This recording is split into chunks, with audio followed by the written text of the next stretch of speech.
नमस्कार दोस्तों, आज मैं आपको शिशु शिक्षा भत्ता CEA भरना सिखाता हूँ। सबसे पहले हम HRMS डाटा ओपन कर लेंगे। HRMS डाटा ओपन करने के बाद उसमें second last option CEA allowance का है, उसको पर क्लिक करेंगे। उस पर क्लिक करने के बाद हमारे पास ऑप्शन आएगा एकेडमिक ईयर। उसमें से जिस साल हमारे बच्चे पढ़े हैं वो सेलेक्ट करेंगे। तो जैसे यहाँ 2022-23 जो इस वर्ष का CA भत्ता है उस पर मैं क्लिक किया। 2022-23 पर क्लिक करने के बाद सीधा प्रोसीड पर क्लिक करना है।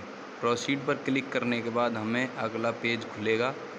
अगले पेज पर हमारे सारे HRMS डाटा से ली गई डिटेल उपलब्ध होगी, जिसमें हमारा नाम, रेजिमेंटल नंबर, फ़ोन नंबर, सब कुछ, अकाउंट नंबर, सब कुछ उसमें ऐड होगा। उसके बाद हमें यहाँ से एक ऑप्शन दिखाई दे रहा होगा add child.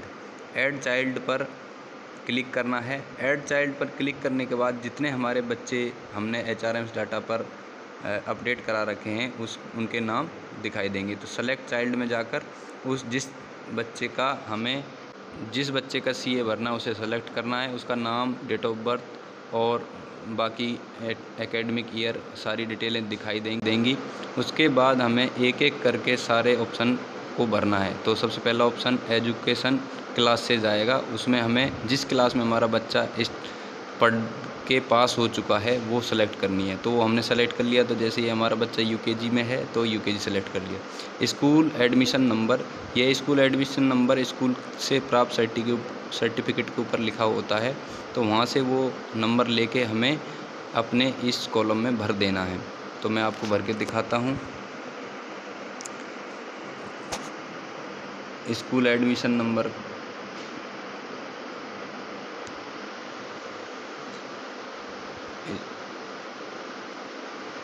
School admission number भर लिया। जैसे मैंने यहाँ पर एक नंबर भर लिया। अब हमें अगला ऑप्शन रोल नंबर भरना। रोल नंबर इसका 12 है तो मैंने 12 भर लिया।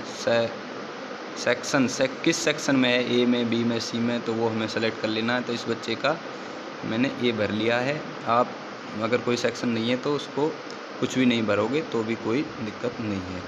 उससे अगला है बोर्ड टाइप कैसा है, तो वो इंग्लिश मीडियम है, हिंदी मीडियम है, CBSE बोर्ड है, BSC बोर्ड है, तो वो हमें यहाँ पर सेलेक्ट करना है। तो यहाँ इस बच्चे के लिए मैंने CBSE सेलेक्ट कर लिया। आप अपने हिसाब से सेलेक्ट कर लेंगे। उससे अगला ऑप्शन है स्कूल नेम।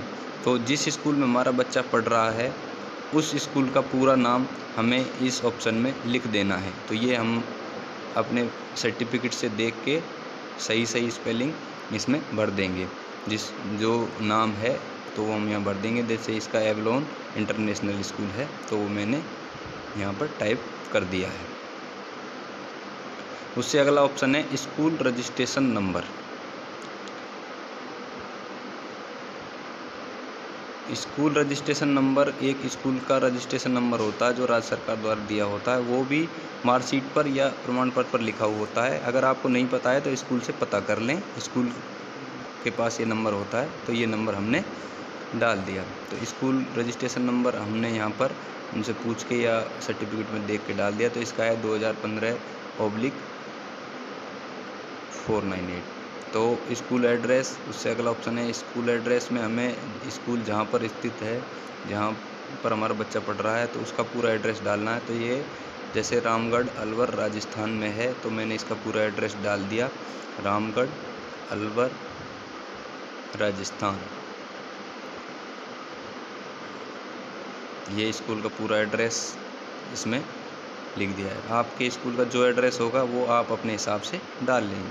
उसके बाद फ्रॉम और डेट टू डेट में कोई चेंज नहीं करना है। उसके बाद अगला ऑप्शन आता है स्टेट, अपना स्कूल किस स्टेट में है। तो यहाँ पर पूरे स्टेटों की लिस्ट दी हुई है। तो जिसमें हम जिस स्टेट में ये हमारा स्कूल है तो वो सेलेक्ट करना है। तो मेरे केस में ये राजस्थान का स्कूल है तो राजस्थान को मैंने सेलेक्ट कर लिया है। राजस्थान को सेलेक्ट करने के बाद जैसे मैं राजस्थान सेलेक्ट करूँगा तो उससे अगला ऑप्शन स्कूल डिस्ट्रिक्ट का आएगा। तो उसको सर्च करने में थोड़ा टाइम लेगा।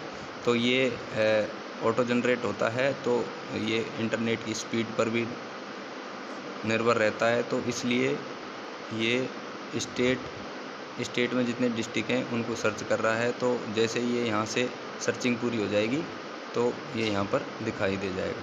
तो अब मेरा यहाँ सर्चिंग पूरी हो गया। तो अब इसमें जो जिस डिस्ट्रिक्ट में मेरा स्कूल है वो मैंने सेलेक्ट कर दिया। इसके बाद आता है हॉस्टल रिवर्समेंट का। हॉस्टल रिवर्समेंट मैंने यस है तो यस करना, नो है तो नो करना। तो मेरे इस केस में नो है तो मैंने नो सेलेक्ट कर दिया। उसके बाद आता है स्कूल सर्टिफिकेट।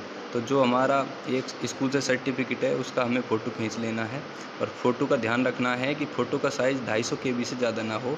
तो इसके लिए ऐसा करना है कि उस फ़ोटो को व्हाट्सएप से एक दूसरे को भेज के ऑटोमेटिक कंप्रेस कर लेना है या किसी से कंप्रेस करवा लेना है, और उसको 250 MB के JPG फाइल में बदल देना है। तो उसके बाद उस सर्टिफिकेट को यहाँ से ब्राउज़ करेंगे और उसको यहाँ से जो हमारे फ़ोन में सेव है उसको यहाँ पर क्लिक कर लेंगे। उसके बाद और कोई डॉक्यूमेंट है तो उसको क्लिक करेंगे और सबमिट कर देंगे। जैसे हम सबमिट करेंगे तो अगला पेज खुल जाएगा जिसमें हमने जो डिटेल भरी है उनको दिखाई देंगी कि हमने क्या क्या डिटेल भरी है। तो उनको हम धीरे धीरे सबको चेक कर लेंगे क्या हमने हमारे द्वारा भरी गई डिटेल ठीक है या नहीं है। तो सारी डिटेल हम यहाँ पर एक बाई एक चेक कर लेंगे।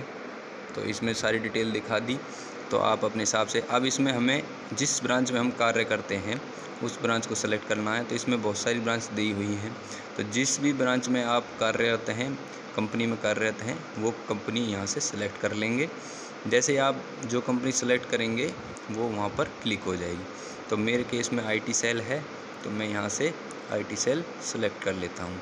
तो आप इसमें देख सकते हैं कि बहुत सारी कंपनी दी हुई है, मैंने IT सेल सेलेक्ट कर ली।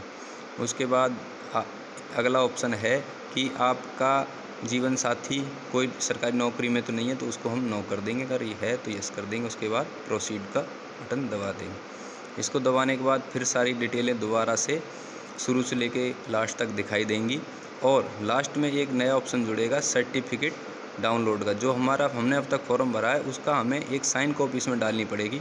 तो ये सर्टिफिकेट एप्लीकेशन फॉर्म का सर्टिफिकेट जो साइन करके डालना है उसको हम यहाँ से डाउनलोड कर लेंगे। देखो क्लिक किया है मैंने, जो रेड हो रखा है, तो यहाँ से मैंने इसको क्लिक किया और वो सर्टिफिकेट मेरे मोबाइल में डाउनलोड हो गया। अब इसको हम साइन कर लेंगे। साइन करने के बाद फिर दोबारा हमारे मोबाइल में कहीं सेव कर लेंगे, और अगला ऑप्शन है जिसमें हम उस सर्टिफिकेट को ऐड करना है। ब्राउज़ करके ऐड किया, ऐड करने के बाद सबमिट किया और पूरे एप्लीकेशन को सबमिट कर दिया। तो जैसे हमारा ऑलरेडी सक्सेसफुली सबमिट हो जाएगा तो उस पर लिखा दिखाई दे जाएगा।